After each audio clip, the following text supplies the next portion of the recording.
Hey heart warriors, it's your girl Kloii Hummingbird, and it's your favorite podcast, Where's the Love, where I talk about all things pop culture, politics, and my personal opinion. And y'all, I am tired, okay?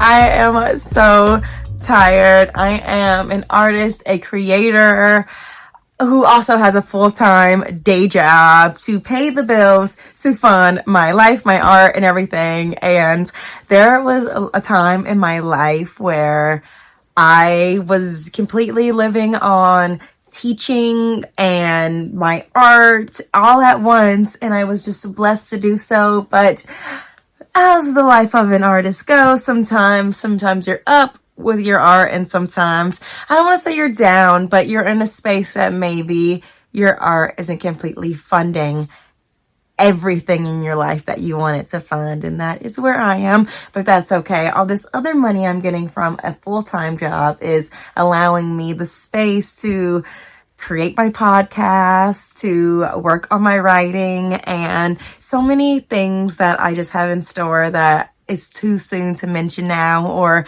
maybe not too soon, but they're a little bit incomplete, and I don't want to mention it yet, okay? It's right now 9 p.m. at night. I work a job that is like 9 to 6, Monday through Friday. I have weekends off, and I'm so tired. I really wanted to get this podcast in because this podcast really means so much to me. Coming up later in the month, we're going to have a Palestine episode. I'm going to have a friend come on and sort of educate us about all things Palestine. And I thought it was fitting to do this in December because, you know, Jesus was Palestinian and all that, and Christ Christmas, you know, happy holidays. So it just made sense all around. I also want to share some cute little beauty hacks that I've been doing lately. I don't know if you guys have been noticing. This isn't one of my beauty hacks. It's just me trying and attempting to do makeup better. I've been trying to practice my contouring. I don't know if you notice. It's a little, if you don't notice, it's okay. I'd rather it be like subtle than like too pronounced. It's just a little bit. I'm trying to sculpt. I'm trying to do a thing, and I'm also trying to like do lip liner for the first time. Can you tell? If you're listening to this podcast on Apple or Spotify, you will not know what I'm talking about because you can't see me. But if you are watching this on YouTube, subscribe wherever you are listening or watching, friends. But you know, YouTube is the place to be. So when you're watching along with me, let me know. Do you like the lip liner, or do you like my more like demure look when it's just like the pink and rosy lips? I'm trying out new things. So that is just something that I'm trying. But my new beauty hack is I use my Revlon One Step hair dryer. It's like a hand dryer paddle brush, and I just like went through it with my ponytail this morning a few times because it was like a little wet after I got out of the shower, and it's just a nice quick way instead of like having to go through the blow dryer and then like completely straighten my hair all again. It looks like I already straightened it. Isn't that cute? Yes. I'm gonna do a video and like put it on my TikTok and my YouTube shorts of like my outfits that I wear to corporate in a week. So stay tuned for that. Like I'm so busy, you guys. Like I'm so busy. These things will be posted. I have like 3 yoga videos that you can follow along with on my YouTube channel that will be eventually posted, but I am editing them. Like everything's backed up in editing because I am my own artist, I am my own videographer, I am my own editor, and I have a day job. So, and unfortunately, I need to sleep. Like, why do we need to sleep? Like that, we need to just like rip that out of the equation as humans. Like 3 days a week, no sleep. Like, can we evolve to that? Anyway, another one of my beauty hacks that is new for me, I'm currently wearing pasties, and for like the homies in the itty bitty titty committee, is that what they used to call it, right? Like if you don't really want to wear a bra, but you don't want to be boing and so obvious with your nipples, because humans have eyes, I just have like these pasties that I like just did a photo shoot that I accidentally took them with me. I'm like, oh crap, but I love them. It looks like I'm wearing a bra, but I'm not.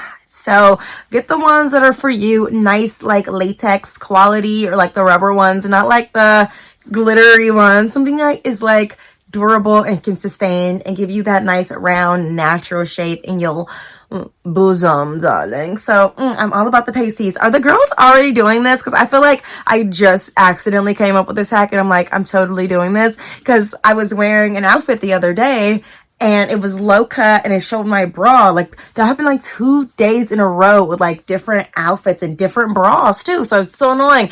But I was like, oh, you know, what if I just do this? And yes, hack. So if you haven't tried that, try it. Getting you your little blow dry for your hair, that Revlon. They not paying me, babies, but they should. That Revlon paddle brush, one step. Yes. And again, drop in the comments. Let me know if you can tell with this contouring, if it's actually showing, and if the liner should continue to stay lined on my lips. I have been watching so many videos on TikTok about working in corporate, because it's been so long because I worked in a corporate space, and also what it's like to work in corporate as a Black person, and how to work in corporate as a Black woman, and how to work in corporate with a narcissist. All are applicable in my life right now. Luckily, I love my job. It's a really good day job. It's consistent. I go in, I know what to expect every day. It's good enough pay, and people are okay enough and don't bother me. But the one particular person was not so nice. But I still work there. I won't get into it. But hey, maybe one day I'll do it. Tell all. Read my memoir coming one day. I was going to say coming soon. Not coming soon at all. But I know I'm going to write a memoir one day. And I'm going to spill all the tea about all the people who are mean to me unnecessarily. Anyway, bitch, did y'all see that Diddy doc? And y'all know which one I'm talking about. Apparently there have been many that I have not seen. The Reckoning, produced by 50 Cent. The director is a woman. And I love that it was a female director because of the sensitive nature of the situation. And I assume she's the person who was like, you know, asking everyone all the questions, you know, behind the scenes of the camera that we didn't see, of all the witnesses and his past friends and acquaintances talking to. This shit was fucking flabbergasting. I don't even know what the fuck else to say. I'm fucking flabbergasted. Like, this is a lore from my entire life coming to, I was like, you know, I was born in the 90s, you know, I was like a baby, so I'm not even born when some of this stuff was going down, but yet it was still like 2000s, like 2010s, like the Tupac conversation never stopped. And maybe I'm naive, tell me, like, yell at me in the comments about it if you need to. I never saw that clip. You gotta watch it. If you have not watched it, you'll know what I'm talking about. Okay, so there is a clip. I think it's maybe episode 2 or 3. Because it's a 4-part docuseries, Diddy the Reckoning, produced by Petty's 50 Cent. Oh my god. And y'all, Diddy's a Scorpio. Why you gotta make Scorpios look like this? Okay, so when you're an immature Scorpio, okay, they were saying on TikTok, an astrologer was saying there's only 3 signs that could do something crazy like this: a Scorpio, a Gemini, and a Leo. And I was hoping it was not so, because we're good people. I'm a Scorpio. Yeah. Anyway, so there's a clip with Tupac saying that it was Diddy, like he know it was Diddy. I've never seen this clip for my whole life. It was like speculation that they think he had potentially something to do with it, like, you know, Biggie had something to do with it, or Diddy had something to do with it. But I never saw, like, no, Tupac confirmed through his own mouth on camera in front of a room full of people. Has everybody else saw it? Did y'all see that? Homies in the back? There's nobody in the room with me. I'm talking to y'all on the camera. What? Like, did anybody see that? Like, people in the like 90s who were alive and not babies then, like, did y'all see that clip? I feel like Diddy had to wipe that from the internet or something. Why did we not take that seriously as a humanity if that was the case? It's so crazy, like the collective blindness society could have, just consciously or unconsciously decide to mute ourselves to something that is right in front of us. Like, cognitive dissonance has to be fucking studied more because it's quite fucking fascinating. In this documentary, they had his childhood best friend who became his co-founder, who was dropping all the tea, all of the tea, honey. And then we had two fuck-ass jurors, terrible jurors, in my professional artistic opinion, in my artistic activistly opinion, they was fucking punk ass, stupid, pick me, unintelligent jurors. One of the jurors doesn't know anything about the cycles of violence and how you can continue to come back and forgive and, you know, think that your aggressor, your victimizer is gonna stop victimizing you because maybe you're a good person who wants to believe the best in people. That's like part of the cycle. And he's not aware of that. So he's like, well, Cassie went back. She must have wanted it. She must have liked it. It must have not been that bad. And then this woman who was obviously a fan, who people on TikTok, they have spilled the tea and found out that this woman has literally has a picture. She's met Diddy in person at like a fan event before. So, or some type of event. How was she on the jury? But I guess money talks, as they say. They did not mention Kim Porter in there. I mean, because some people allegedly be thinking that maybe Diddy has something to do with that because she died very young. Anyway, and apparently there was a member of Jodeci who was attacked in his home right around the time all this stuff was happening in the 90s and stuff. And he was like, home broken into, robbed, beaten, and apparently he's never been the same. I heard this on Blue Centric's YouTube page. She did a live and she was saying like around the same time, and I looked it up, it's July 1993. It was a member of Jodeci, Devontae Swing. He fine, y'all, cute. He was attacked in his home, held at gunpoint, and nearly $20,000 worth of jewelry stolen from him. And according to fellow Jodeci member, Mr. Dalvin, Devontae bit one of the assailant's fingers off during the ordeal and described it as life-altering and permanently scarring. So, do we not think it was who we think it is? I mean, and if you did not watch it, I'm saying this because freaking Diddy was Jodeci's A&R rep. An A&R rep, he is somebody who does scouting. He does marketing, comes up with the look for the group, maybe even the dance moves, because Diddy was a dancer, like really integral in forming the like vibration of a group. You know what I'm saying? And the assailants were never caught. So fascinating. They never mentioned Kim Porter. Apparently Tupac's, somebody else got a trial for Tupac next year. That is just so much going on, and my brain is just like not even ready to get into all of that, so I won't. I'm keep it pushing. Wowzers.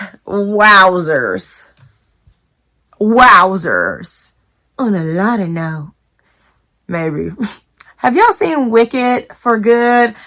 Oh, okay, let me just say that Wicked, the first part, uplifting, inspirational, darling. When Cynthia Erivo got into the end, she was like, she flew in the air and I'm going to the western sky.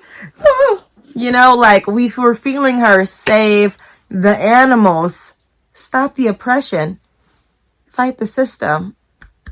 You know, and all the things. We were 10 toes, 20 toes down.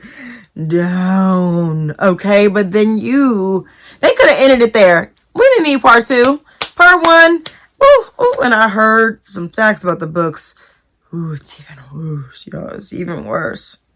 It's even worse. But about the movie, part 2 pissed me all the way the fuck off, and it was triggering to any woke person, especially the black girls nationwide, but particularly if you are a POC who has ever dealt with a white friend, who ever thought just having a black friend was good enough. I'm pissed off because Galinda gets to pat herself on the back as if she's a good friend, but really, in fact, nobody would have been bullying that woman in high school or college, whatever the fuck, if you was not bullying her.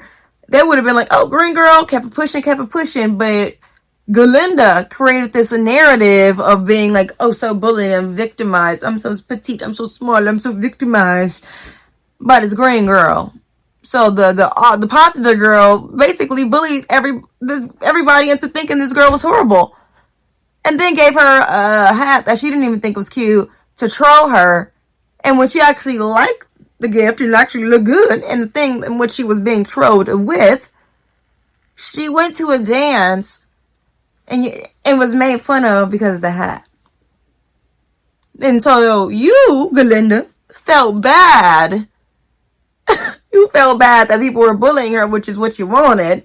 And so you thought, oh, let me spread some of my popularity onto her because I'm such a good person. But really what you were feeling was guilt. And hopefully ashamed of your actions. But guilt and shame are useless emotions if you don't actually rectify and be a good person. Okay, maybe you changed for good, but why did it come at the expense of all the good people dying in your life? And we want to say for good, you good, but you didn't even clear Elphaba's name. Elphaba is who you know is the best person you ever met in your life, who's better than you, and you know it. You let her be in exile, and they killed Fiero. They would have if she didn't do this spell. Now he's a scarecrow forever. I don't know why she gave the book to you. That doesn't make any sense to me. And so then you get rewarded with powers at the end. Okay, I guess the moral of the story is nonchalant, selfish, bad people win. Cool.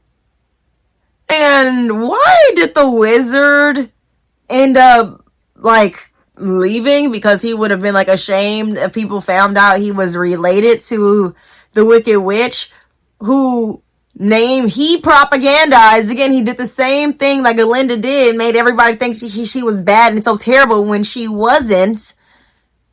So that's the worst thing that can happen to you, knowing that this girl's daddy. Like everybody finding that out, like that was weird. Like I guess they really take Debbie dads like really seriously in Munchkin Land. Speaking of Munchkin Land, Nessa, what the hell? What in the fascist hell? Because that was fucking crazy. That was crazy. Now you're restricting where people can move. You're feeling really Israeli right now. Okay, calm it down. Let the munchkins roam. Let freedom ring. You guys, I'm having audio issues. Having a podcast is not easy, darling. So I'm doing my best. I know the audio probably sounds slightly different every upload, but to the true ones who keep popping back through, because you know I'm gonna figure it out. You was the ones who were here from the beginning. We go look back at this moment. Okay. Anyway, I potentially got undiagnosed ADHD. Back to Wicked Fiero. And I said this on my TikTok. Follow me on TikTok and Instagram and YouTube. Subscribe. AA. He was so cavalier in the way in which he left his motherfucking wedding. Well, it was clear that he did not want this. He was like, sure, you want to get married? Okay. I'm thinking that he had a strategy like, okay, she's used to getting what she wants. I don't want to hit and like anger her. because in angering her, I could potentially lose my power as like this knight or this guard. And how am I ever gonna have any, goal to help or any resources to help Elphaba then? So I'm thinking that's why he just sort of strung fucking Galinda along. I know that's controversial, and I said what I said. He strung her along because he could have just told the girl, I don't want you. These men be with these women, and when it's just like, oh, it's good enough. He was settling. He was like, it feels you're pretty enough. We get along enough. It's not quite right. I don't really want you like that, but it's enough. Why shouldn't I want you? Why wouldn't I want you? Meanwhile, in the whole book, apparently, spoiler for the book, he got a whole ass family, an arranged marriage, because he's the prince back home before he even gets with Elphaba. And apparently he was never with Galinda in the book, allegedly, because I haven't read the book. These are people telling me in my comments, and I'm believing them, but baby, drop it in the comments if I'm wrong, I'm wrong. I'm sorry if I'm wrong, I'm wrong. I'm not trying to give you false tea here, okay? Back to the movie. Fiyero. He so cavalierly left this girl at her wedding that why wouldn't she think, oh, y'all was having an affair all along? I would think it too. Anyone would. He just left. And then when he come back, he got the nerve to point the gun to her face. Galinda better than me. Honestly, I will give Galinda this. I will give her credit for this moment. This is when I potentially saw some growth, because maybe after it was a little too late after Nessa died. Even though I won't really put that on her, because Mrs. Marble was crazy. She was crazy. All she said was, you gotta make her feel like her sister's in danger, and then she comes. She didn't say put her sister actually in fucking danger, create a storm, and create Oz and mix it up with Kansas and Munchkinland and America. That was not the plan, Mrs. Marble, or whatever his name is. Can't keep cussing like that. I ain't monetized yet, and I ain't trying to get demonetized before I start. These are still my work clothes, like I said. I look cute in this blazer, you guys. Look at this. I get a lot of clothing. I'm such a model. I get a lot of clothing from clothing swaps, from thrift stores, and from vintage shops. So I like to get like a little funky thing, but I like to make it like, a Draja pixie. You know what I mean? So Fiyero holds a gun up to her head, and she, better than me, it was like, guards, don't hurt him. Can't you see? He's in love with her. It's not his fault. She gets it. And he was like, I'm so sorry. And I wish they could have had some radical honesty earlier, before, and would have just been like, yo, I really am sorry. I care about Elphaba.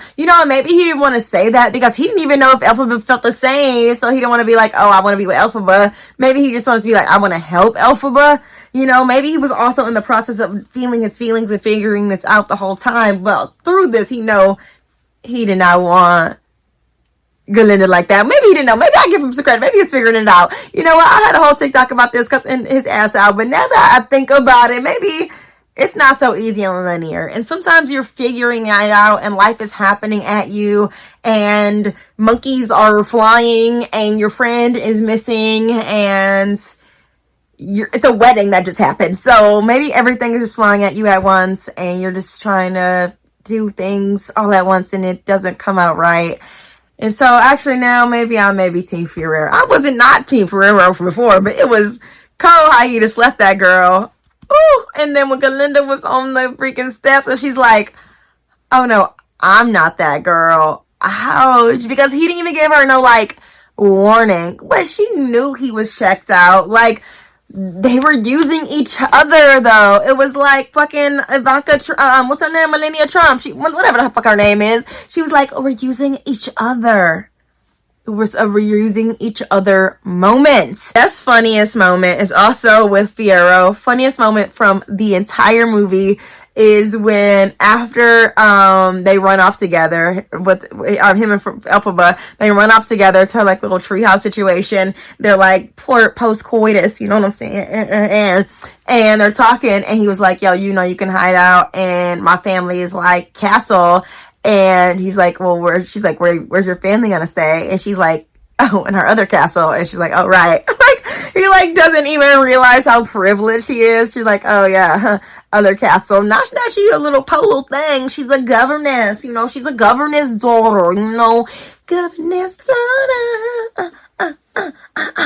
Her daddy weird, but I think her daddy also know that her mama cheated, because like, why are you green? Like, and so every time he looks at her, it's like, you not only remind me of like my dead wife, you also potentially remind me of my deceived wife. So, but it was just so crazy, the stark difference between how much he hated his daughter Elphaba and how much he hated his daughter Nessa. I mean, loved his daughter. He loved him some Nessa. That's all I gotta say about this thing, because I was disappointed. I don't want a friend like Galinda. I think she did the bare minimum. Yay, she let the animals come back from Oz. Did she freaking let the munchkins roam after Nessa died? What about that governor ordinance? What she could do about that? Elphaba's still banished, because she thinks Elphaba is dead because we can't trust you because you proved that you're an unreliable friend. That's why when the freaking poppies went around in the class, you were not the one who could be trusted. That's why Fiyero stayed alive, because he was woke. He was down. It's a metaphor. It reminds me of that movie They Live. You know that movie They Live? This whole time I was thinking it was a completely other thing. I thought this movie was about when you put on the shades, like these black glasses, right? These shades. You see people, and like the people that look all kind of like robotic, like you could see those are the people, that's the man, those people who tapped into the system. And then it could be anybody, not like just the white people, right? It could be anybody. And then I thought the people who were like, look like normal people when you wear the glasses, those were the people who are woke, who could be trusted, who were tapped in. Whole time, that was not what it was about at all. It was aliens, alien body snatchers. That's what those things were. Completely missed the plot, but I think my version's better. I'm just kidding. I think my symbolism is kind of maybe right. If you think about it, I don't know. We'll think about it later. Anyway, it's time for our main cheaty chat. I had my cousin V come on and talk about Stranger Things, yeah. But don't worry. It's not no spoilers for episodes 1 through 4 yet. But don't worry, she will be trekking back around here to talk about the first half of season 5. And then she'll come later on in the month to talk about the second half of season 5. Okay, but we're not going to be talking about that. Right now we're talking about season 1 through 4, and particularly one of my favorite episodes in season 3. I'll let you guys tell me what's your favorite episode of season 1, season 2, season 3, and season 4. If you have like a one Mondo favorite episode, just choose that. But, you know, for fun, maybe just drop like 4 episodes, one of each. My favorite episode shall be revealed with my cousin. But first, I want to let you know that it is about an hour in length. No spoilers again of season 5. And we talk about all things from Eddie to our favorite moments, our favorite character dynamics, and what character we are rooting to have a completely life change. So, without further ado, the Stranger Things episode, part 1 of 3? Question mark? 3. Yeah, totally. It's 3, y'all. I'm just kidding. Stranger Things, the final season, season 5, will be out November 26th, the day before Thanksgiving. And I want to talk about that with V here. She is not only my cousin, but she is in the mental health field. And all our lives, we have just loved character analysis and just studying human nature and having like hours-long conversations about that. I'm lying. Years-long conversations about certain characters. I'm sure we have to bring her back on just to have an overview of our sci-fi characters that are just will live rent-free in our heads forever. But until then, for now, I want to talk about Stranger Things at large, our favorite characters, but specifically through the lens of chapter 4, the Sauna Test. It's season 3, episode 4. Because I feel like it's so rich in character development and rich in like two character scenes, those really intimate scenes that are some of the things that make me fall in love with acting and your, character relationship work in the first place. Without further ado, Vivi in the house. I just recently did a rewatch, so things are really fresh on my mind. So I think this is a great time to have a conversation like this. What did I think? I actually did it as kind of my first watch. I mean, I did it kind of as a passion project, as a connector with my friend. She was going through something at the time, and I was just like, all right, like she's been kind of heavily hinting, aka aggressively asking, for me to watch this show. So I did it as like that, and I was just gonna kind of grin and bear it, so to speak. I mean, I knew she had good taste, but so I didn't think it would be horrible. But I was just gonna do like that. But actually, the more and more I watched, I was like, hey, this is pretty good. And I think for me, season 3, which is, I know we're going to get into an episode from that. Season 3 was actually where it became like, oh, it went from like this really cute show to like, oh, this is getting good. Some little supernatural stuff started happening. Got a little dark. I was like, all right, I'm on board now. So I really like it. Season 3, we talking about that season because I'm binge watching everything right now to prepare for the final season. And I must say that just season 3, he just lives in my heart. Season 4, I mean, Eddie, eternal tears for Eddie, justice for Eddie. Well, not justice for Eddie because he went out how he wanted, but I'm getting ahead of myself. So you got into season 3 because a friend, and then you were like, oh yeah, this is one of the best TV shows of all time. I agree.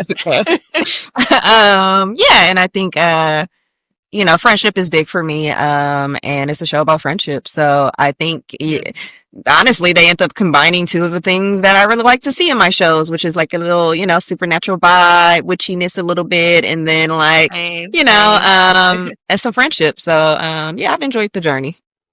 I really love coming of age stories, like movies like Sandlot growing up. Still is like, to me, one of the best movies of all time. Just, I've been really fortunate in my life to, at certain moments of time, have like little pockets of friend groups, and not everybody gets to have that. And I'm like, I know what that's like, where like, even if it feels very like the Breakfast Clubby, and like these people have no business knowing each other, being together, but somehow we just like work and it all just makes sense. So I just love the show, and I think that's why a lot of people like it. Rather it's like nostalgia for that friendship, coming of age time, or just like they always have like those 80s thing, like the Jaws poster in the background, and when they go to the movie theater, they're like, oh, Back to the Future's out, like that's really cool for, I think, people who were alive at that time or kids at that time. So let's go through. Please, let's just start. I was gonna go through the plot of it and take it because they have like kind of two-person scene, but let's just jump with what I already wanted to talk to you about. The scene in the car with Nancy and Jonathan right after they got fired. I don't even want to say anything about my opinion on that, but for the people who may not remember or don't know, they were fired. They were interns working at a newspaper station, and their boss was their mind was flayed by the mind flayer, Tom Holloway, who was Nancy's boss. And I mean, he was already kind of low key a jerk before that happened, but I feel so bad after everything that happened. Justice for that guy. I mean, jeez. I'm just saying that didn't feel like a flayed moment. That felt like her boss being her boss. I digress. I mean, no, I mean, I do want to note in that scene, there was something about that when I was watching it with my boyfriend, I'm like, it was a little bit off kilter. I don't know if they were trying to do like a Hitchcockian thing where like the angles of him, he was super sweaty by that point, like he had already been taken over and all that. So, but it was just, he never had a chance. But justice for Billy, justice for that guy. That was a gritty season. I think even season 4 got even more gritty. Huh? Be the unpopular one and say I'm not concerned with his justice. I mean, So yes, you but justice know, overall for human life, right, sure. right. She's like, save my justice for those who matter. That scene, they just got fired. They're in the car. I told you over and over to drop this story, that it was a bad idea, but you refused, and now I'm screwed. It's a summer job. Your life is hardly over. I don't live in a 2-story house on Maple Street. My dad doesn't earn 6 figures. Hell, What do you think about that? I have so many dots, but I'll let you go first. Yeah, and I'm sure we'll kind of bounce off each other a bit. Maybe we'll start with Jonathan's point of view. Yeah, I think for me, I was able to. I've seen people who are like more polarizing on both sides, and I guess see where you land. But for me, I was able to hold both positions very early on. But of course, I'm biased almost in both directions. I've had the lived experience of being a woman and broke.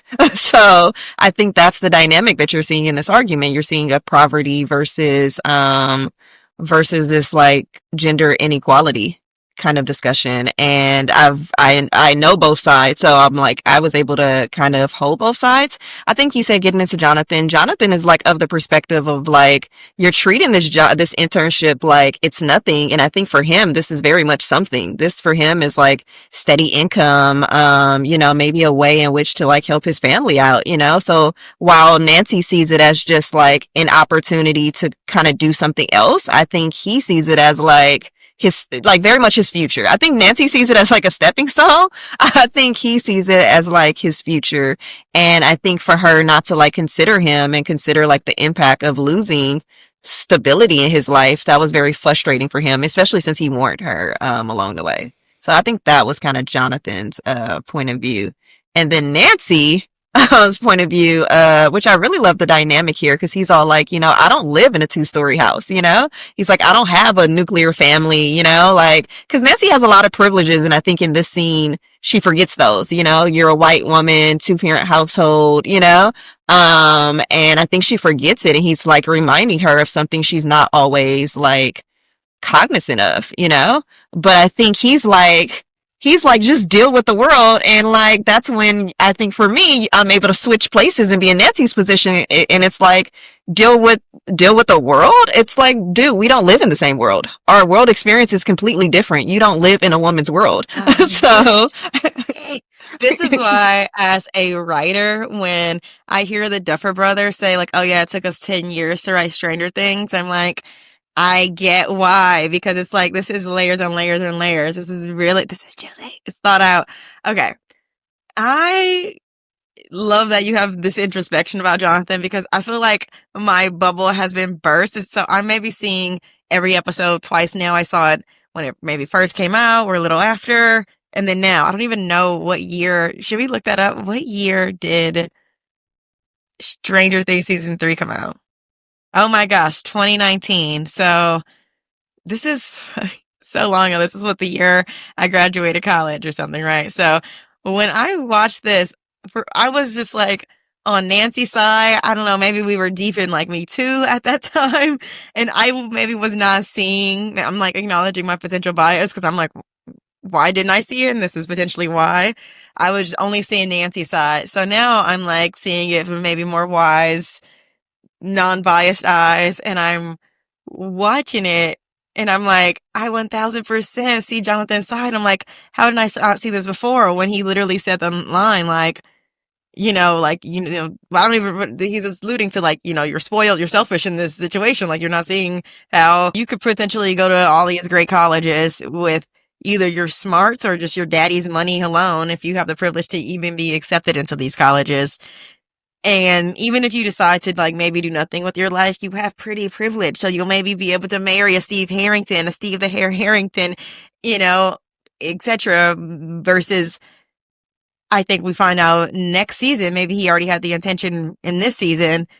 He doesn't want to go off to college. He's very okay with just going to some community college and being as close as possible to help his mom. So like you said, maybe in his mind, which I didn't even think about before, which is so crazy. I'm like, as I feel like I pride myself on seeing all angles of the situation, but I did not, I failed as a Scorpio, so I didn't see the sides.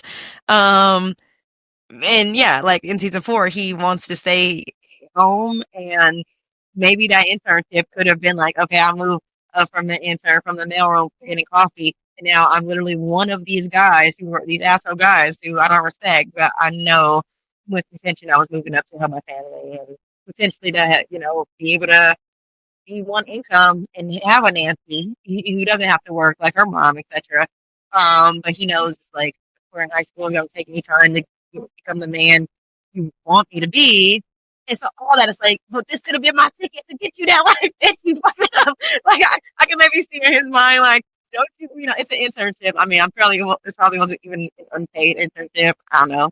They white, maybe it was paid internship. I don't know.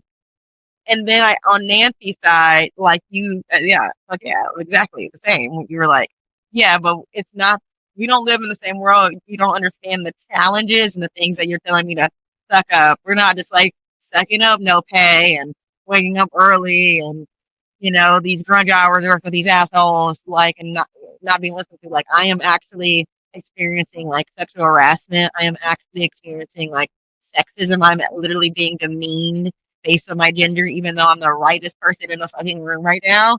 You know what I mean? Like, that rat thing was weird. She kept talking about the rat. It was weird, but it was weirdly interesting. It's like, yeah, that is super weird. Like, a couple people talk about it. Like, I don't know. I feel like I would dig into it as an editor. It's a fucking small town. I got that much to talk about. Like, talk about these damn rats.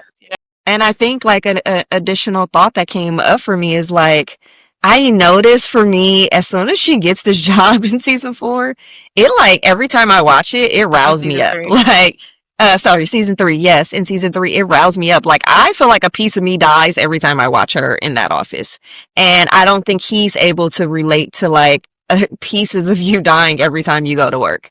And that's what the experience was, because she's like being dehumanized, she's being ridiculed. She's having people, Nancy's smart. I bet she's like on a roll. And she has these people like insulting her intelligence on the day to day. Like you said, the sexual harassment, just being completely demeaned. And it was hard for me to watch. So when she's in that car, I was like passionate about her and like, angle of things, like, oh, yeah, because she's going to work, but no, we're not living the same 24 hours. Yeah, I think I was passionate about it because, like, he doesn't get that. Like, he kept telling her, like you said, like, to suck it up and it'll be okay and just make the sandwiches is kind of what he was saying, and just take your time. And I get that from his perspective of like, hey, we were probably only a month onto the job. And I think Nancy gives the feel and has kind of, she's driven, right? And I think sometimes she probably does have the tendency to kind of just bulldoze because she's so like driven into stuff, right? So I mean, I think she does have to be aware of like who she runs over and her quest to get to her goals. But I think in the case of what we saw, it's just like she can't even do the basic of getting coffee without being harassed, and that's just he got to be in the black room, What do you think of Jonathan in season 4? Like, I didn't want to not say lying because I'm team Jonathan, but I mean, he lied. He withheld information from her, not saying like, oh yeah, I didn't apply to these colleges I told you I applied to. He lied to his mama and he lied to Nancy. Yeah, because he said he lied because he told his friend, our long-haired brethren, he told him like, yeah, because I don't want her to just like give up everything she wants. I think it's Emory or something like that, right? Is at the school, like give up everything she wants and I go to this school and just move here with me. And I'm like, who said she gonna do that? Like, you're not even giving her the option. And first of all, you live in California. Woe is me. The girl would move to a university in California that's closer to her boyfriend. Like, and I just feel like that's infantilizing her a little bit, taking away her autonomy. And what if she didn't even do that? What if she was like, okay, cool, you're going to do that, and I'm going to go to this college that I said I was going to go to? Yeah, he was making a lot of decisions for her. I have one more thought that just popped up when you mentioned like her obsessing over the rats, and I have a thought on that, and maybe that'll be a good transition to talking about some other scenes in the episode. But I'll briefly touch on Jonathan.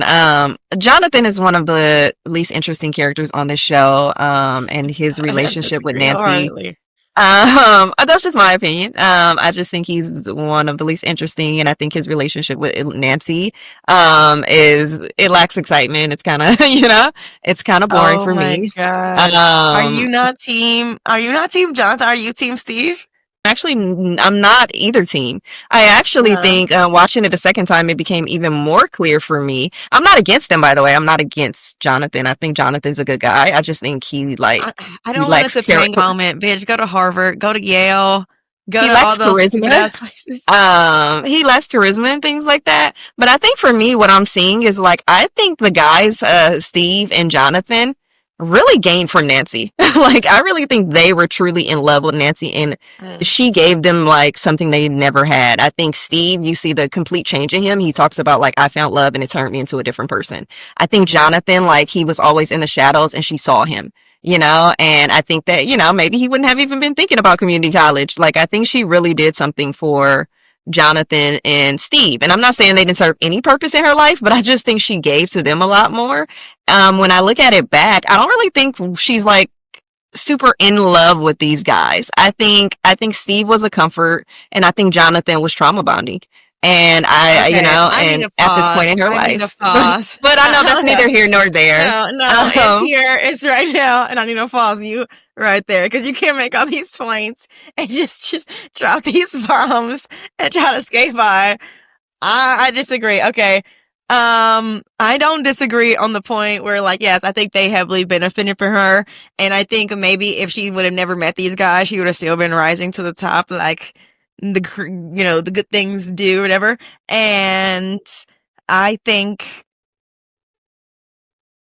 I just think I don't want her to be a Rachel, to the Ross. Bitch, get on the plane. In my humble opinion, I don't want her to be Topanga. Like, no, Corey, y'all could be long distance. Why I had to be married? Like, who cares? Who cares? You know what I mean? Like, it was been a couple years. Like, so I don't think that I necessarily want Nancy in that regard. I think she's so strong that she doesn't really need them. I'm other than like, okay, I'm going I'm going over two things in my head right now. You said that like you think that freaking Jonathan is the less charismatic. You were dropping so many bombs. I had to stop you. I have so many things to address right now.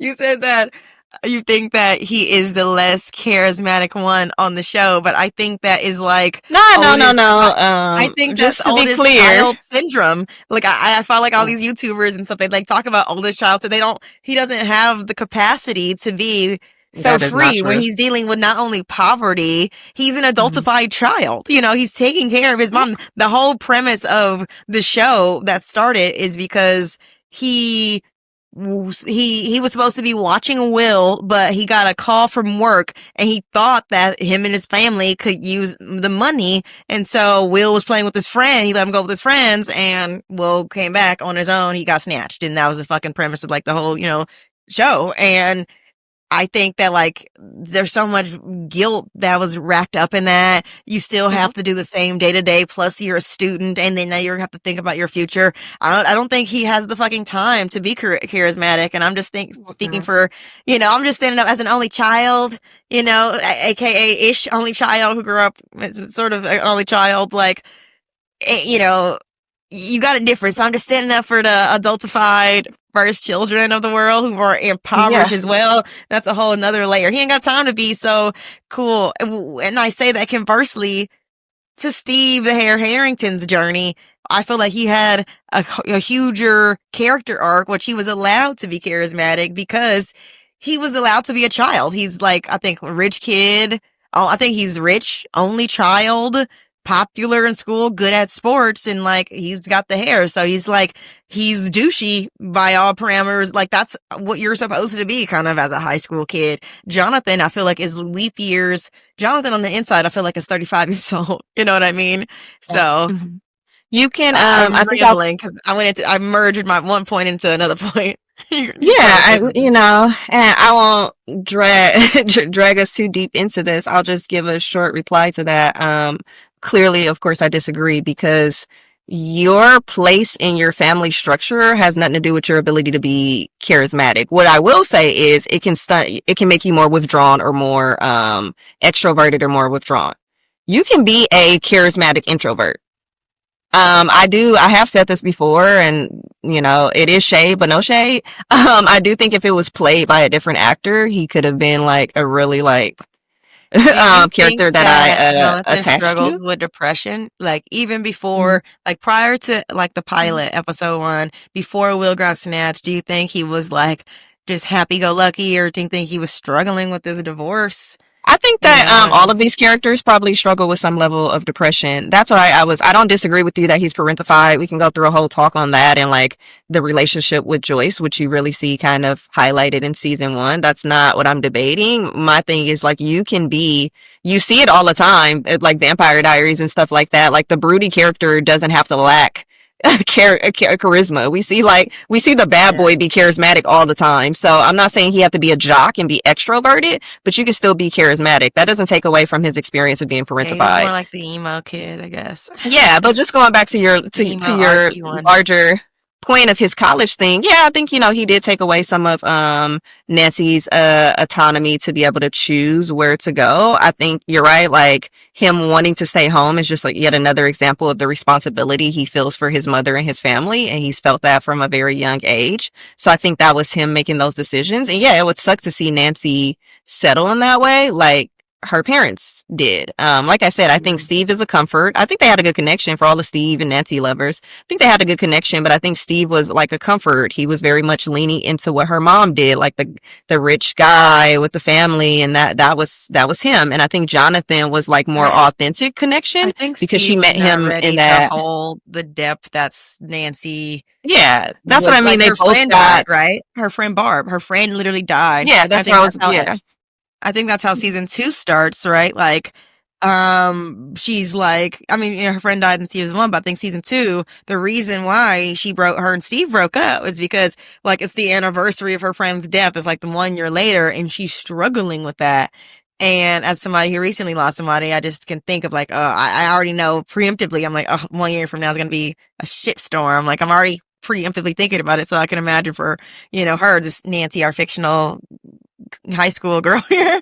I like that is a struggle. And then Steve was basically like, well, like, let's move past it. Let's just get it's cool. Let's just move past it, as if like he didn't lose. He doesn't know Barb. It's not this person who's close to home. He's just trying to like Exactly. live his life. And maybe I don't know. One could be argued, is that the healthier response after everything they've gone through, or is that Steve's own version of his trauma response? And that's how Trying not to. Steve copes too. Like there was a moment in the show as well where like Steve goes over to her house and she's like practicing swinging the bat because she's about to go out with Jonathan, and he's all like he's trying to make her feel better, and he's like, hey, let's go to the movies. So I think you see like moments where Steve is like, he tries to lean it. That's how he copes. He tries to lean into the lightheartedness of things. And I think at that time she was feeling very heavy and she needed someone to be with her in the sadness.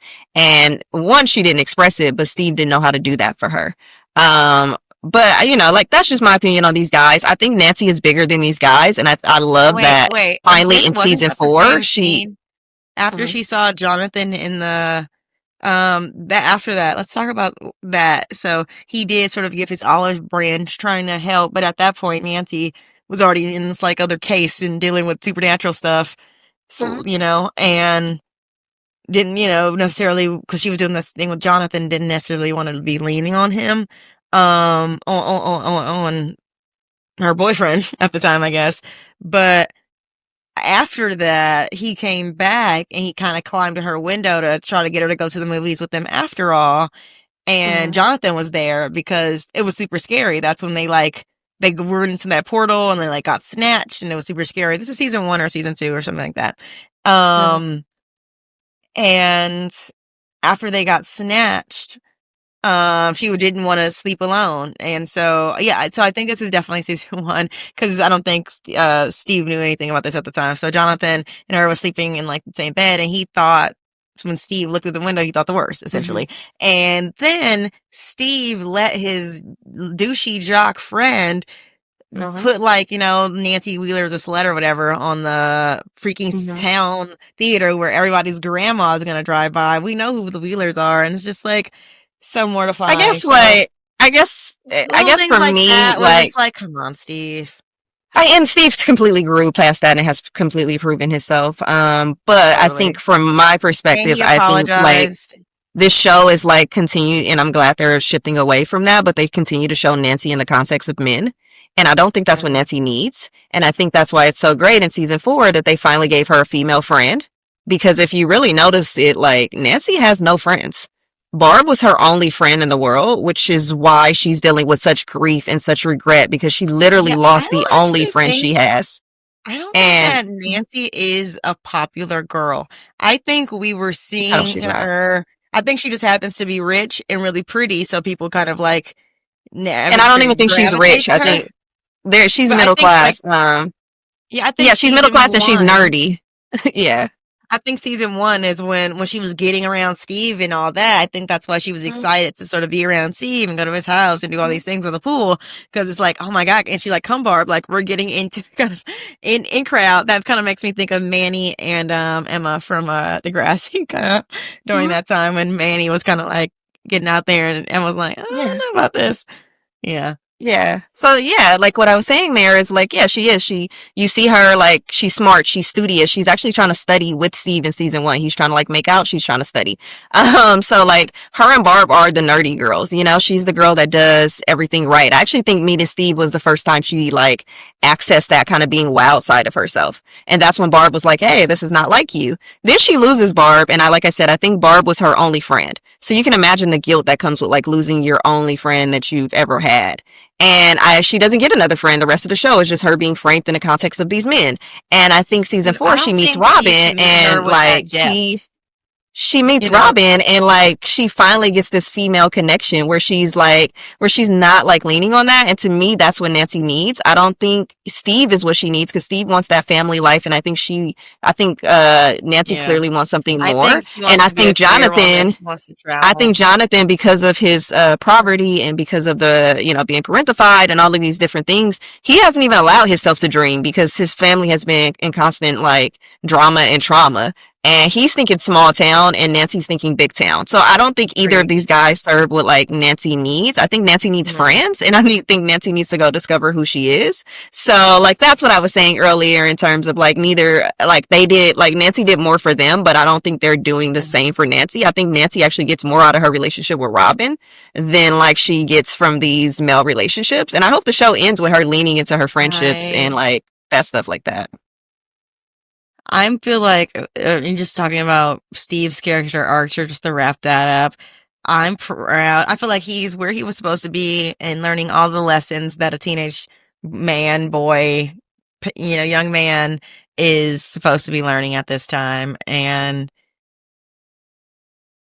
I think that because of that, I don't think Nancy is necessarily, you know, as they say, girls mature faster than boys. I think that Nancy just, in terms of emotional maturity and emotional intelligence, is surpassing him in certain ways where like my friend is dead. I need you to not try to move past that. I need us to address the situation. And he couldn't do such things versus Jonathan. He, you know, like he can because I feel like does Jonathan have another layer other than deep? I feel like, you know, maybe that's something that Jonathan needs to work on. Maybe Nancy, hopefully, maybe in terms of actually what you were saying, like what did, you know, Jonathan get from her? Because she obviously enhanced her lives in a lot of ways. Maybe she brought more lightness and gentleness and fun into. I think that is Steve definitely brought that fun into Jonathan's life.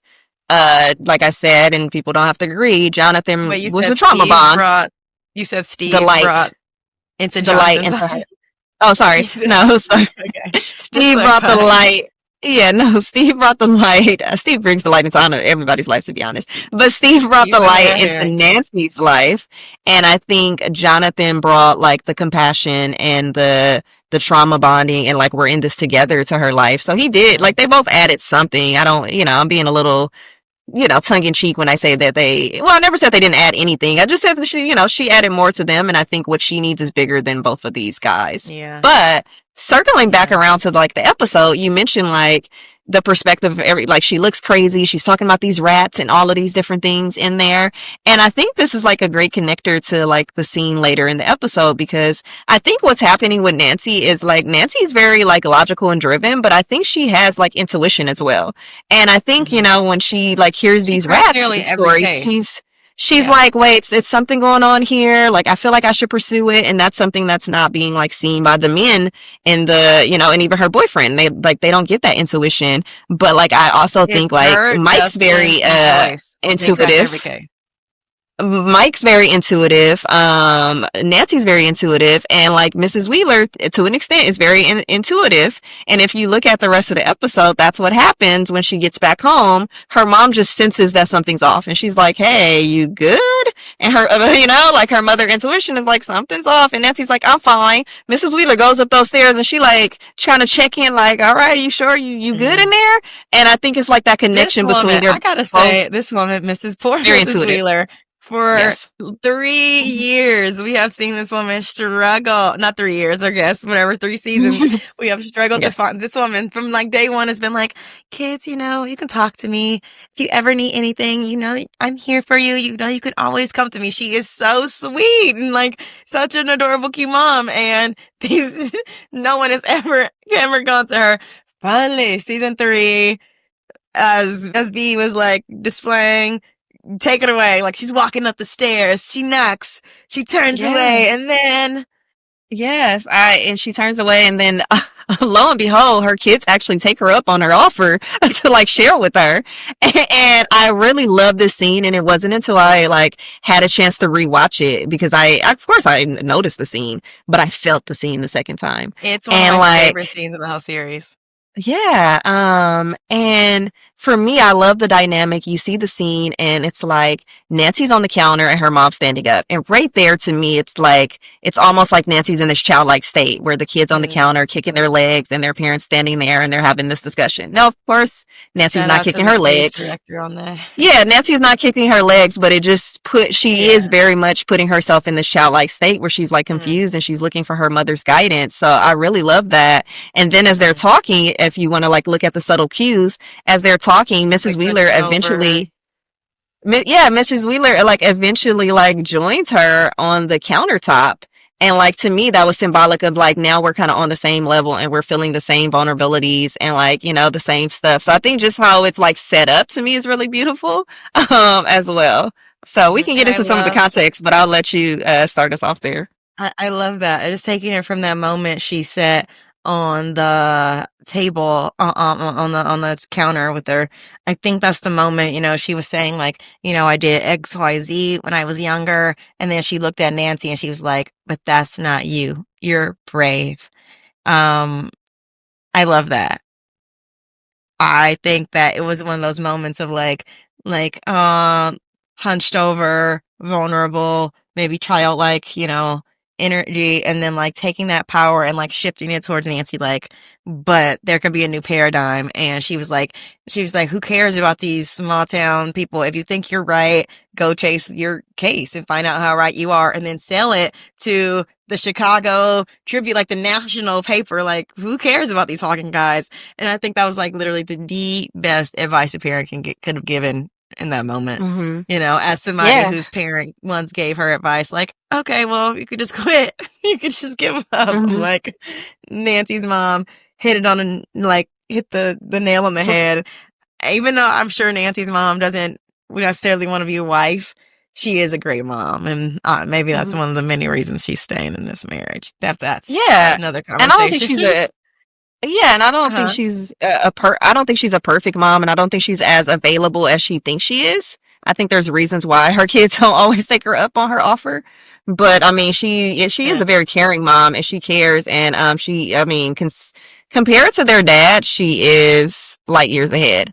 But I have not necessarily seen anything that's not top notch from Nancy's mom in terms of motherhood. But if you would, other than like every other 80s damn mom in this show where they don't know where their damn kids are. Yeah.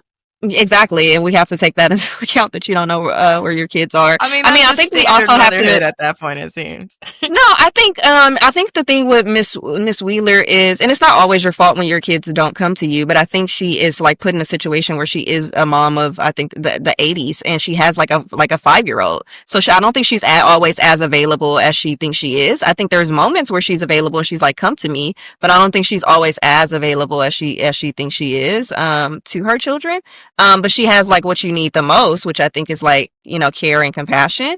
But going back to the scene, I want to add to what you were saying. So I set the stage for like visually what stood out, but the wording to me, I left this scene being like, oh my God, Mrs. Wheeler's life is so sad. And I think that's also, another reason why it can probably be hard for her at times to like always show up for people, because it's like, look at her life.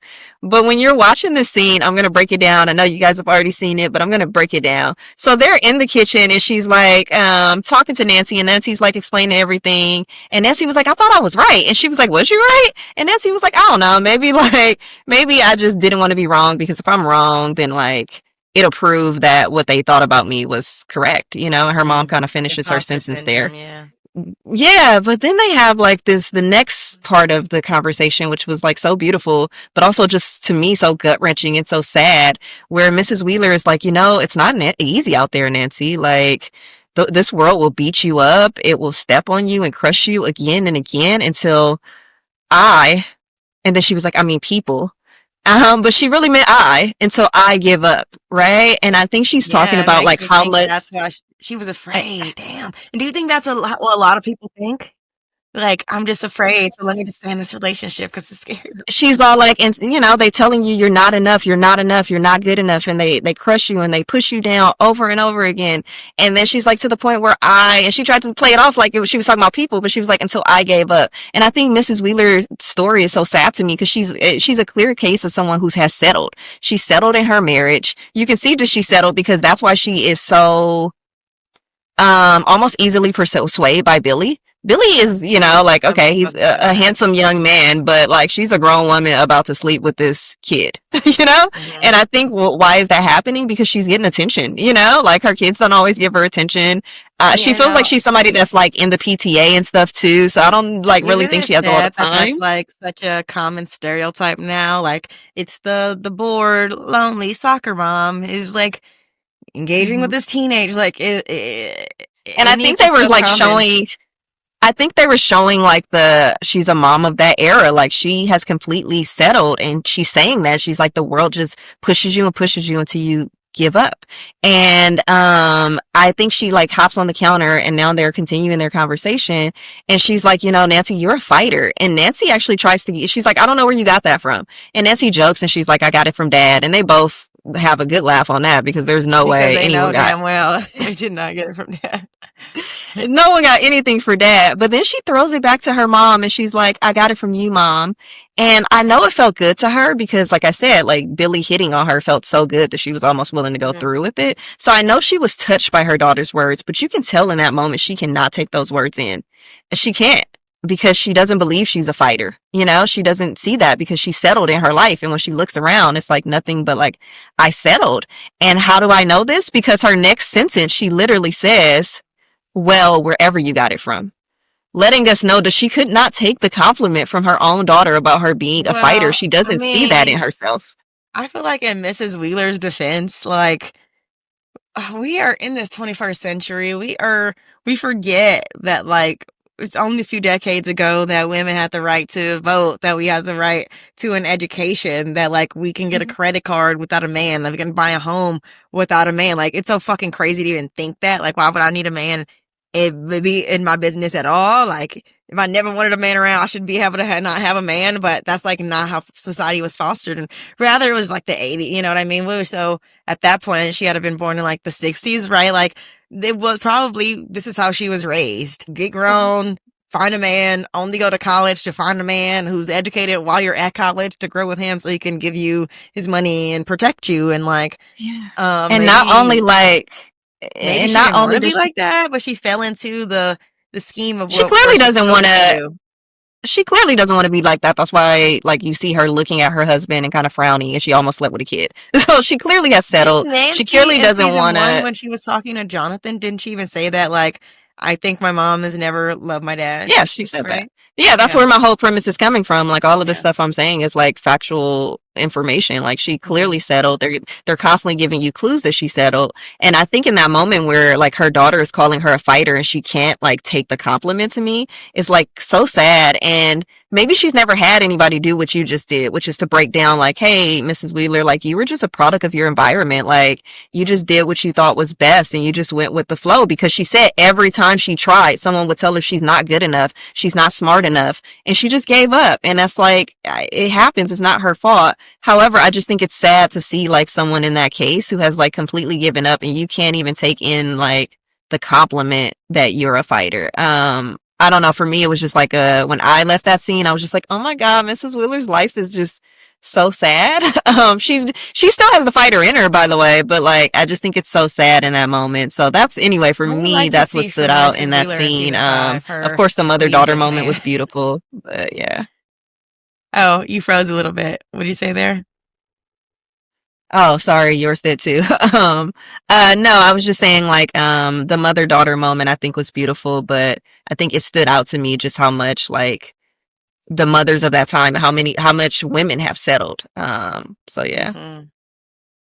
Except for Joyce, which I love, you know. I think Joyce may be the black sheep in this neighborhood. Maybe like all the other women dress the same. And Joyce is like, no, I'm the woman who works at a hardware store and I'm going to wear this like flannel shirt. And I'm like, my son is going to work too because he wants to, because that's the kind of son he is. And like, I think she's the one who's like, no, I will be willing to get divorced because I ain't going to deal with no BS, you know, in my house. Yeah. And like, off the top of my head, I can't remember if she left him or if he left her, but it sounds like a total Joyce thing to be like, get out of my life. So I totally feel like she totally was like, go. And then he was like, all right, if I'm gone, then I'm going to be no child support. No, I'm never going to talk to you. Like, I'm going to have a new life, new life. Like, you know, he decided to be, you know, a Rolling Stone or a piece of shit, but she decided just not have him in the house. Those are different things. Which is cool. I love that we get to really see, like, in some regards, you know, in this small town Hawkins, she's the radical woman, Joyce, versus like Nancy's mom, Mrs. Wheeler. What's her name? Do we even know her first name? Karen. Yeah, Karen. Wheeler. Mm-hmm. Karen Wheeler, awesome. I'm like, does she have a name?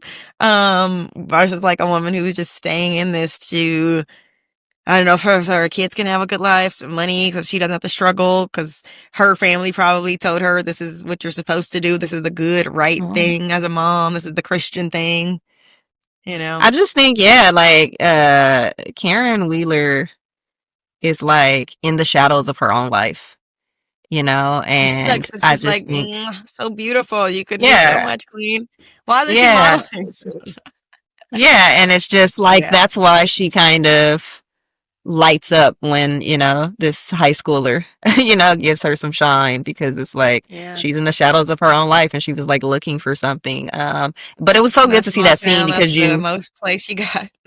Yeah, it's good to see that scene, because you see she was so much more, and like in the alternate universe, her and Joyce in my mind would be best friends, because they're both kind of intuitive. I think they both have like an inner fire in them, you know, so yeah. I think it was really sweet when Mrs. Wheeler, season 1, came over to Joyce's house with, like, you know, food, because Will left. I was like, oh, that's actually so sweet of her, you know, so sweet. That's what I meant about, like, I don't know. That's what I meant about, like, I don't know, like, how available she really is, because I feel like she puts her hands in a lot of pots to stay busy from her life, you know? So I think she's probably, like, in PTA. You know, she actually went to go check on Barb's parents, too. Like, there was a moment where after Will's fake body was discovered, she was talking to Mike, and she was like, hey, I'm gonna go check on Barb's parents. So yeah, she has a big heart. She's a sweetie. I want so much more for her. I want her to just get a divorce, and I don't know. I feel like I want her to. This is what I have for her that just popped in my head. I want her to open up a modeling agency, like the first modeling agency of Hawkins, because they have a newspaper. There's different ads and different businesses and stuff like that. And I want her to have like a small town thing, and she just makes enough to, take care of herself and take care of her kids, and just like do the damn thing. I love that for her. I love that. And then maybe she also becomes a photographer. Boom. Just be or something. Like, I just feel like entrepreneurial spirit in her or something. Or maybe she can be a receptionist in corporate and work her way up, a secretary or something. Whatever it is, like, it would be so great to see her, like, in some ways connected to a passion. I mean, season 5 has like so much to do, so I don't know how much more we'll get to see of her story, but even if she's stuck in that, because some people don't believe in divorce and all of those type of things, I think it will be good to see her like lean into like her identity and discovering who she is and what are her passions as an adult, and like what is your identity outside of being a mom. I would love to wrap up this episode of season 3, episode 4, talking about Mike. You already mentioned him. Mike also, one of the other Wheeler kids. But before we talk about that, can we talk about the third Wheeler kid? I wish this kid did not exist. This child is the most unnecessary character. I'm watching season 4 with my boyfriend, and she just says something like, it was a disaster. Everybody's like on the hunt for all the children, and all the parent moms are standing next to each other, and then the baby's like, "Mama boo boo," or something unnecessary. And then dad's like, "Not now, honey. Like, can we not? Can we just not?" I'm sorry. I always thought she was completely useless, and I hated kind of her existence. And not her as a person, just like, I don't want her to exist. I don't know why, it just always annoyed me, because to me it added to the weight of Mrs. Wheeler's life, and I love Karen. But now we know maybe the Duffel brothers, like, they kind of already had a vision for what the show would look like, and I know they plan on using Holly, her name is Holly, the third Wheeler kid. They plan on using her, and yeah, they've already been in the trailer. Awesome. So they cast someone to play her, and it's already in the trailer. So maybe that's her pure existence is for season 5, maybe. Okay, But, maybe where there's a will, where there's a way. Because I feel like in Boy Meets World, I'm sorry, Morgan, if you did not exist, it would not change the series. It would not change it. Even the episodes that are about Morgan, I swear, it would not change the series whatsoever if those were. And maybe like, if we say before season 5, what role did Holly play, and like, why did we even need her? I think it was like literally the only reason why Mrs. Wheeler didn't go meet up with Billy. She came down the stairs and she saw her daughter. I remember the kid was snuggled up with Mr. Wheeler on the couch. She saw her daughter, and like, that's the only reason why she didn't go. So, do you think Mrs. Wheeler is a Republican? Because we saw on one of the seasons on Nancy's house, there was like Wheelers were Republicans, but I don't know if Mrs. Wheeler is. I feel like she is by default of her husband or something like that. I can definitely see her, like, they're just, and maybe the husband's the one that put that out there, and maybe she go vote privately and she don't tell him how she votes. But I don't know, like, Mike is best friends with Lucas, and Lucas is a black male, and they live kind of like almost next door to each other. Lucas and Mike live the closest to each other. So I want to hope that, like, you have a black family, you're going Democratic. But then again, some of these parties have shifted over time, so what was Republican is now Democratic, and all those things. So okay, it was 1984 during the season. The Wheeler family supports Ronald Reagan. Mm-hmm. Interesting. So, Mr. Wheeler. Well, I mean, are we surprised? Soon as the cops came to their house looking for 11, literally the first thing out of that man's mouth is like, "Oh, we obey the law. We listen to the law," or something. I'm like, very Republican coded. I'm like, okay, cool. And it's interesting too, like, the first time that Mike barely ever mentions his parents, but like, he'll never say, "I'm gonna go tell my dad." He's all like, "My mom will know what to do," so that's hilarious. No one's following the dad's lead. Back to Mike, he walked in on that same episode because was it 11 moved or something? Or was it maybe it wasn't the same episode, but it was that season. 11 and Joyce and Jonathan, they moved to California to get as far away as possible from Hawkins. Not in season 3. Season 3 was the breakup between them. I love season 3 because it's all child energy. Like, Elle and Mike are fighting, and your ass. Yes, and it's like after the last season, they got back together. Season 3 is the best. Season 3 is my favorite season, hands down. I don't know if it's my favorite, but it's gold. It's great. That's when we get Max, we get I Dump Your Ass, we get 11's Fashion, we get a lot more daddy-daughter stuff between 11 and that's like the season 3. As somebody who's currently binge watching it, yes. Eddie makes season 4 magical, and season 4 is an honorable mention, but it's like season 3, season 4, season 1, and then season 2 for me. In that order. I guess before we close, I guess I'll go out. Oh, did I?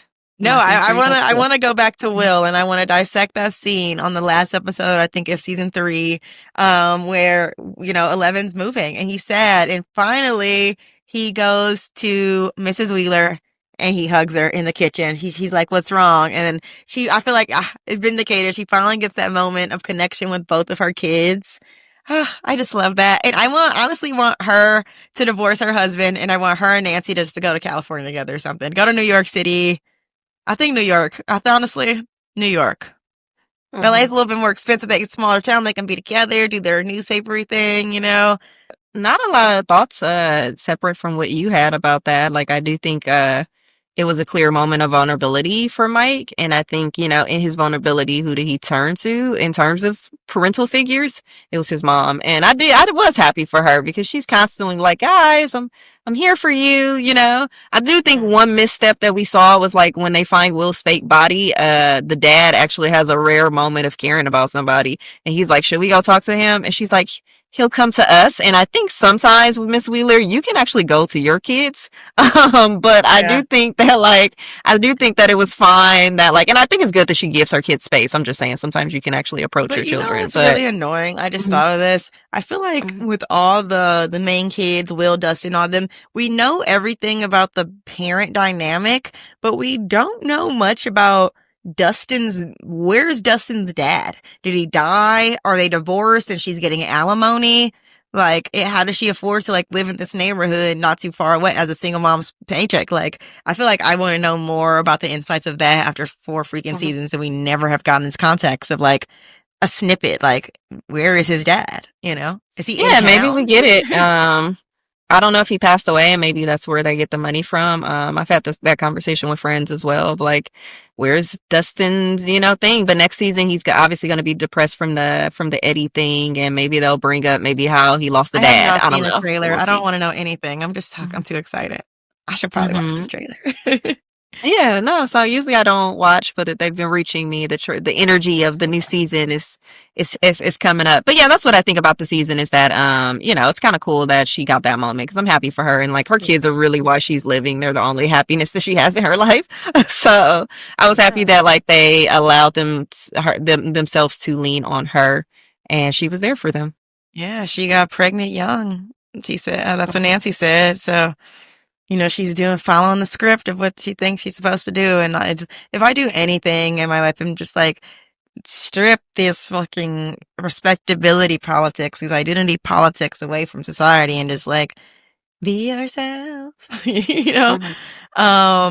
Your favorite character, your favorite season. Do I have either of those? Okay, but maybe. Okay, I'm a Mike. So I guess Mike and Max will probably be tied, but then Lucas, gosh, that's really hard. I don't know if I've actually selected my favorite character.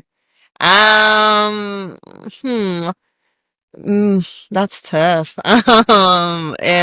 If we have to do a spitball fire, you'll ask me tomorrow and it'll be different, but I gotta go with Max, I think. Max. But if I had to go with one of the boys, it would probably be kind of tied between Lucas and Mike. I see a lot of myself in Mike, but vibe wise, as far as essence, it's kind of a little bit Lucas. So I think of my favorite character, just I want to hang out with this guy, and he's mostly right all the time. Is Dustin Drumroll. Dustin. And then if we're being all gendered here, I will choose Max and Nancy because I can't decide. Max is fucking hilarious. She's so fucking funny. She's got her spunk and that fire, and I love seeing her healing journey over her stepbrother dying to save her essentially. Justice for Billy. No, I guess it's so sad. Everybody's like, oh no, Billy was a racist. Sure, but he's also a teenager. He went through a lot. His mama died, divorce, all the things. He's moved from California. He's. Yeah, I don't think his death doesn't like redeem the fact that he was racist and probably abusive, but like, it gives he went out on the right tip. Exactly. You went out on top, brother. At least we're allowed to talk about you and miss you. If you died before that, it would have just been like, but now you actually died saving Max and saving all of us. Your soul came up just in time to save the day. And so now we get to, love you. Oh my God, favorite characters. Oh my God, I just realized, yeah. See, the rewatch has me. I've been so focused on Mike. I'm actually putting out a Mike video on YouTube. So Mike's been my focus, but I forgot. Yeah, sorry. Hopper is actually my favorite character. So I was thinking about the kids. Hopper is like my favorite probably character. I just get a lot of joy out of his character, but from the kids, it would be like a trifecta. I think it's not even appropriate for me to pick out of the kids. It's definitely Mike, Lucas, and Max for the kids. And as far as adult characters. Oh, continue. Mm-hmm. What? No, I was going to actually answer your question about the seasons. It's like my adult characters. I think that Joyce is my favorite. I think Joyce, because again, Joyce. It's just like mostly being right, but everybody looks at you like you're crazy is something I so resonate with. So like most of the time, I feel like Joyce, Nancy, and Dustin are the most right. So I think that's why they're my favorites. Favorite season. Yeah. So favorite season, after rewatching it right now, it's probably like tied between 3 and 4, but I'm gonna say 3 just because to me, that's when I like kind of fell in love with the show. But season 4 is just like beautiful. Season 4 was just, yeah. Kate Bush and like Max's acting and like the tear, the way I cried with Lucas in that, in that attic. It's just, season 4 could be my number one. Dude, I cannot let you go without. I just got to. We got to talk about Eddie because Eddie is dead. I don't think we're gonna see him in season 5. If it is, it's like a glimpse of a flashback or a dream, or like we saw dead zombie Billy in season 4. Think maybe we'll have a dead zombie Eddie or haunting Dustin's dreams or something. But like. Gosh, just Eddie was just such a light, and the way that was so crafted. They said the Duffer Brothers, if I'm not mistaken, I think they said they wrote that scene over and over and over again, or that episode. And I love, just his opening scene, Eddie, when he's in the cafeteria and he's all like, I just got one more month and then I'm out of here. Like he was like the beginning of the rest of his life. And then going from Chrissy, that scene. Honestly, that scene between Chrissy and him, iconic in the woods. I feel like that goes down in like sci-fi TV girl boy romance like history. It was so pure, and it was just like such a simple scene that in my mind I saw them bitches 10 years down the line. I'm like, okay, so they married, they got 2 kids together, boom, like let me see this TV show just of them, these 2 characters. And yeah, they have really great chemistry, and that chemistry for me doesn't even have to be like romantic. It could be like a friendly, like best friends for life energy, but they really had good like on-screen chemistry. I feel like we saw in the cafeteria scene, that was like our introduction to Eddie. We saw like his humor and his charisma and his desires for the future.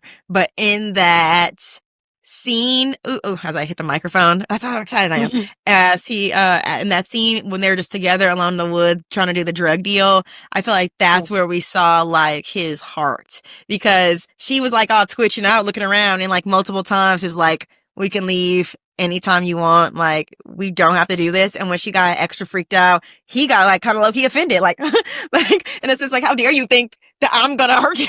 He didn't say that, but that was like the energy. Like, we don't need to be here right now. Like, I could be up in class. I'm ditching school for you right now, okay? Cause like that was the energy, and I just show his heart. Like, okay, he's sweetie pie. Like he doesn't want to hurt her. Cool. And then he got like very boyish. Like, we know each other. I don't know if you remember me. Like, and then he's like, and then he was like, nah, it's cool. I remember he did the dagger to the heart thing. Like, he like fell to the ground. I love that. He's like, and it was so adorable. I'm like, okay, now we see your boyish side, your flirty side, your playful side. Like, it was your adorable childlike energy. And then like that proves to us who've only seen Eddie in 3 scenes at that point, when his uncle says to Nancy, you know, after all the cops and stuff talked to him, he was like, you know, he's got all this hair and tattoos, but like Eddie would never hurt a fly, if you know him. Like, and that's how us, even if we didn't even see, I kind of wished in an alternate reality, I'm like, would the audience actually believe Eddie? You know, if we didn't actually see, if we just saw the scene of them in the woods and we never saw them go back to Eddie's uncle's house, you know what I mean? And then it just like popped up, she's dead, and then nobody knows where Eddie is, and then boom, Dustin is calling Eddie and we find him. Would we as an audience believe Eddie after seeing just those 2 scenes at that point? I feel like we would. I feel like that cute little adorable boyish motherfucker ain't killing nobody. You know what I mean? Like, oh no. But like alternate reality, we could never know. After in that second scene with them in the woods, after he did the whole boyish thing, and then she was like, a click, like, oh, yes, I have seen your band. He's like, oh, like, she remembers me. He's like, well, you know, we play every Tuesday. And then that gets us to know him further. Like, he has a standing gig every Tuesday. I think he's like, yeah, only 5 people were there. But no, dude, you're a teenage band and you have a standing gig every week. You know what I mean? And that gets us like further, like, okay, fine, maybe he doesn't have the best grades in school and maybe he's not planning for college, but he's an entrepreneur. It takes a lot to keep a band. He's a fucking artist. He's creative. Like, it gets us all these little insights into Eddie, and just like that scene for me alone was just so beautiful and iconic. And I just remember watching it for the freaking first time.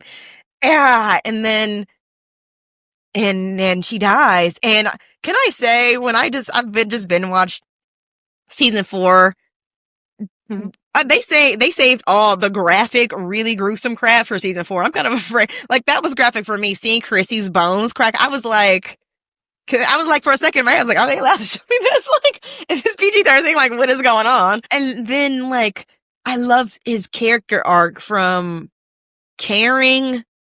I mean, from like leaving her and like being so sad when he like saw everybody, like, I left her, like, I shouldn't have left her, you know?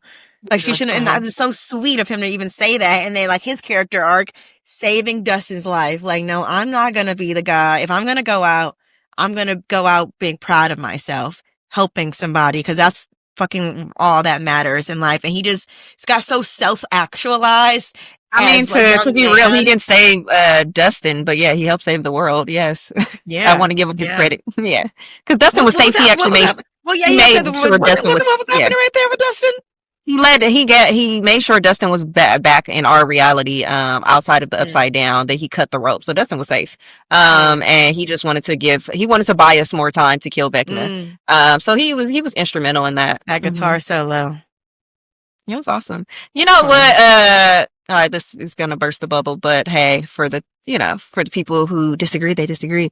I really think Eddie and Christy's chemistry was great. I remember watching it for the first time and being like, this is something, like, they got an energy here. Like, this is something fun to watch. If this was another show, I'll be interested to see where this goes. Honestly, I would be like Jonathan and Nancy, who, if Christy was alive, I'd be like, all right, give it. That's chemistry. That's chemistry. That's charisma. I mean, when I talked about that earlier, if you guys are wondering what it is, that's what it is. Eddie's dripping with charisma. You're literally the definition of it. That's why Steve is jealous of him.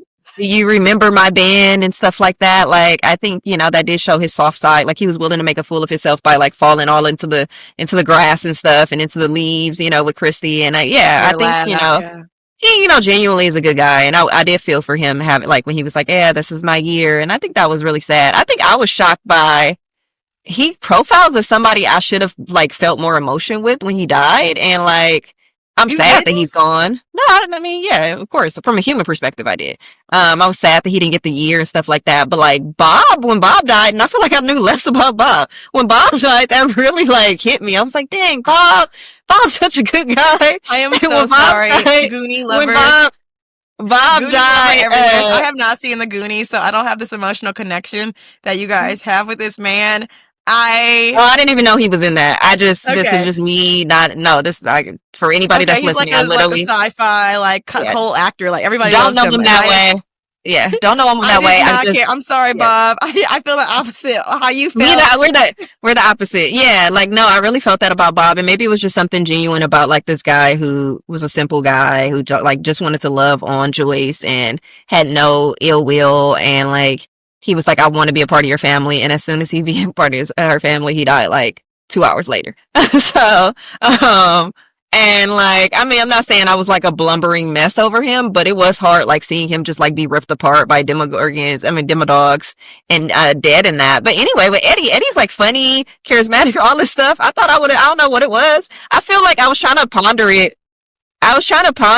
like when I watched it again, when I was in my rewatch of like, why wasn't I like more like, I don't know if the season was just so intense so I cared about everybody else, which made me feel like I cared about him less. I think that's probably what it was. I think if you would have put him in Bob's season, I would have probably been all on Eddie. But there was so much going on. I just hit it. I think that's what it is, because Eddie profiles to be someone that I would love, but for some reason, like it was just like I wasn't as like deeply like wounded when he died. I was, sad for it. I was more like when I did tear up, I was more tearing up for Dustin, and then I had a little bit of like some empathy for Eddie, but it wasn't like, oh man, Eddie. But now that I'm talking to you out loud, I think it's because it was so much going on. I was so worried about Max. I was so worried about like 3 other people died. Max broke a leg. I was so worried about like, no, I was so worried about our actual like saving the world that I think I didn't really get. That has to be that, because Eddie profiles to be somebody I would like really be into, but it felt flat for me. But now I'm getting it. I was too worried about Max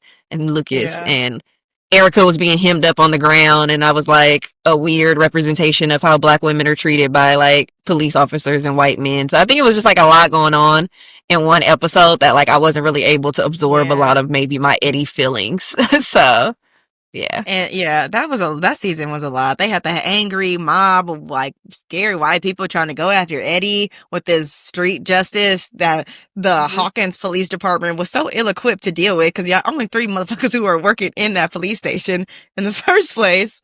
Oh gosh. Well, we could literally talk more and more, and we will. Honestly, the new season is again out next week, the day before the day before Thanksgiving. There's 4 episodes are dropping, and then a couple weeks later, there's a few more episodes dropping in the week of Christmas, I believe. The final episodes are dropping. So within the next month or so, we will be coming back to kind of catch up on the character development of everybody and all our favorite characters. But until then, I'll reluctantly wrap up this conversation. Literally, me and her can talk for hours about any and all things. She's such an intellectual. She literally has multiple degrees, and I think she literally has 5 degrees, seriously, like a bachelor's degree, 2 master's degrees, and 2 associate's degrees. Like, it's crazy. We just love dissecting character analysis between her psychology and like a mental health background to my theater arts background and acting background. We just dive deep into character analysis and have a ball. Come back for the next episodes will be our Palestine episode, and the week after that we will be recapping episodes 1 through 4 of season 5 of Stranger Things. I love this show. I never want it to end. The Duffer Brothers are geniuses. I can't wait to potentially make something so genius and bring it all together. Have a great day. Drink lots of water. Say hi to strangers. Keep the faith alive and fight the system. Bye.